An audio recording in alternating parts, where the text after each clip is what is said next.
At eto na nga, finally na-try na natin 'tong mermaid curler na 'to. At FYI guys ha, shinoot ko 'to after ng 2 hours live ko.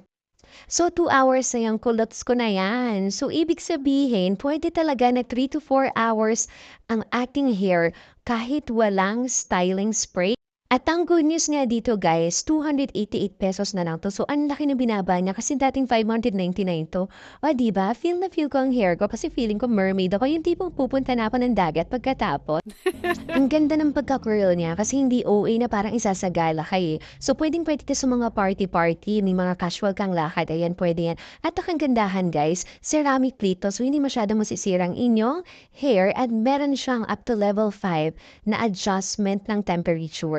At take note lang po kung bibili kayo nito ha, kasi akala ko nung una defected siya, kasi ayaw niya magbukas ng isang press lang. So, dapat pala long press siya, mga up to 2 seconds.